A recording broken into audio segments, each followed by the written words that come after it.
This is the Big O Show. This is the Big O Show. All right, let's do it. Michelle Kaufman is ready to go.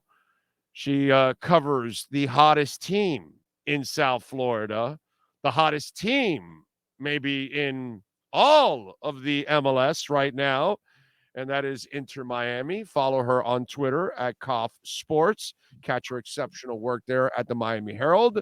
Michelle, that was fun last night once again.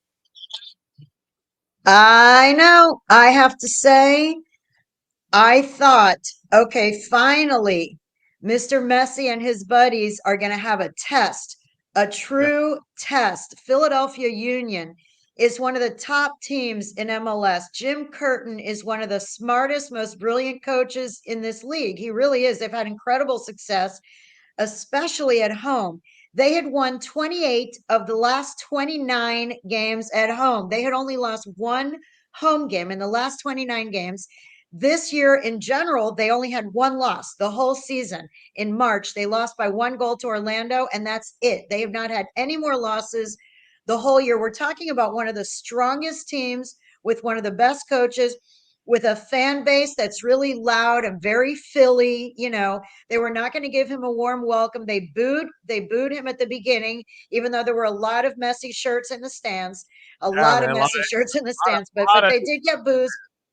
But so I thought, okay, now we're going to see. Okay, they've won 5 games in a row, but now we're going to see a true test. 3rd minute, Joseph Martinez scores como si nada, right? Like nothing. By the way, Joseph Martinez scores. But it was really nice to see his legs because we haven't seen him make runs like that. And right. Past that knee injury, does he have the quickness still? And you know, the difference also with this team is they can actually pass now. It's some that's the passing is beautiful. That pass was from Christoph, because what happened is, and Jim Curtin said in advance that the key to this game was to stopping the Busquets to Messi service. That is the key. That it wasn't, yes, that Messi's amazing and everyone talks about Messi, but what people weren't talking about enough was Busquets. That most of the goal, he said, all of the goals had actually started with Busquets. That Busquets either delivers the pass that leads to the goal, or delivers the pass that then becomes the pass that leads to the goal. But everything sort of starts with Busquets. And so their key was to stop Messi and stop Busquets. In the meantime, by having someone shadowing Busquets, no one was thinking about the Ukrainian, one of the few non-Hispanic players on this team. It's like, oh yeah, there's Sergei Christoph standing there in the back wide open. No one's paying attention. He delivered 2 of the passes for 2 of the 4 goals were delivered by Christoph, long balls that wound up becoming goals. So anyway, I really thought that this was going to be the test. I thought this was going to be a tight game. I had in my mind it was going to be a dogfight. It was going to be a battle. They're ahead in the 3rd minute. And then I thought, okay, well, still it's 1, whatever. And then Messi's, that 2nd goal was ridiculous. The fact that he chose to shoot from that distance, the fact that the ball went directly like a laser beam from his left foot into that corner past Andre Blake, who's a heck of a goalkeeper from the Jamaican national team. It was like he sees this little space. He saw that Andre Blake moved a little bit to the right. And as soon as he saw that, he said, okay, I see that I am now going to shoot. I see my opening right there. He just sees it in a nanosecond. He saw the opening. He cranked the ball with his left foot. And the next thing you know, they're ahead 2-0. The place is going crazy. Philadelphia's demoralized. You could just see Jim Curtin standing there on the sideline, almost like, oh my, this is for real. This is something.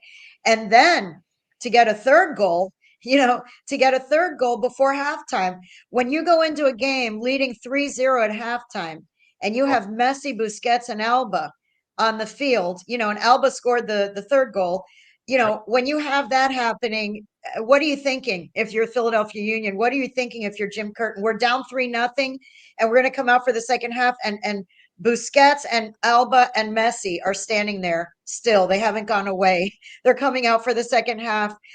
It's really unbelievable just how, the numbers. So in the first 22 games, Miami had scored 22 goals in the first 22 games. They have now scored 21 goals in 6 games. It is 3.5 goals per game. 3.5 goals per game. The fourth goal, the Ruiz goal, I loved it because it was such beautiful teamwork to work it all the way down. It was 4 passes. And it was just beautiful where Messi was the first guy, and all he did was just lead it to the first guy. The first guy is the one that really made the set pass that started to get it down the pitch. Boosie did. It was a Busquets. It was a Busquets pass. It was a Busquets pass that started it.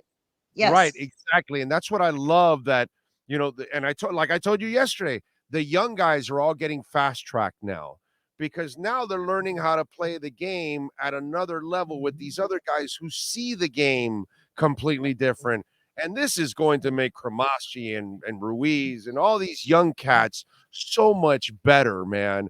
I think that's the other thing that we're watching is that it's great to have the studs there, but I think the influence from the studs are going to make some of these young guys some really good players overall. Yeah. Also, we need to mention Drake Callender because he's getting lost in the shuffle a little bit. Drake Callender had some really big saves. That the save where it did with his head. I mean, who's ever seen, you don't see that often for a goalkeeper to make a save with his head.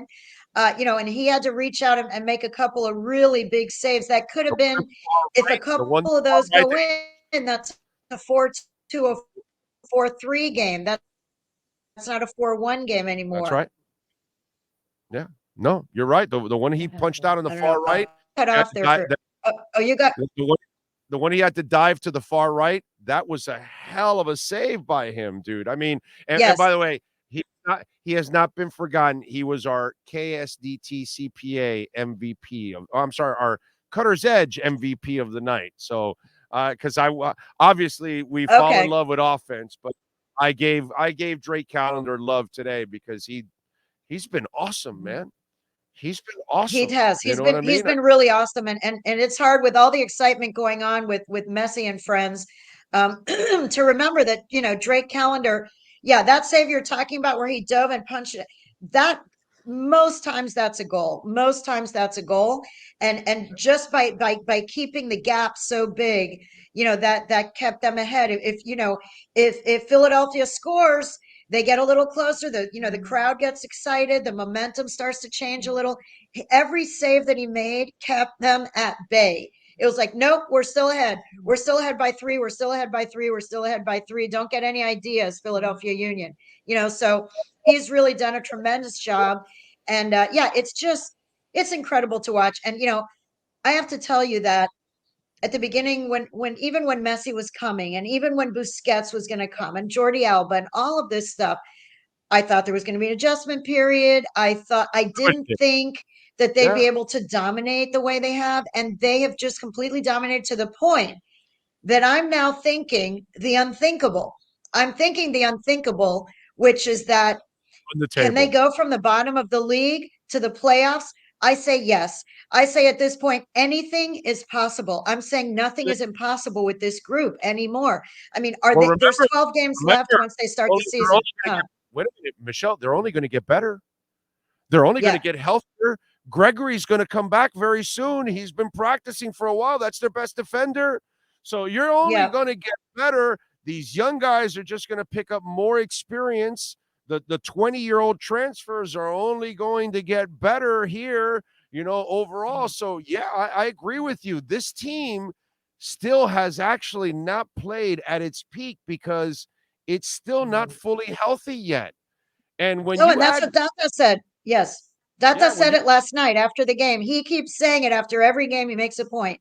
He says, the results have not confused us with thinking that we are a finished product. He says it over and over and over.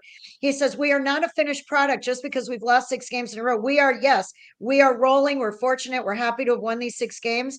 But he said, this coaching staff has only been here for 30 days. These players have been, been here for less than 30 days. He said, you don't make a finished team. You don't bake a full soccer pie in 30 days.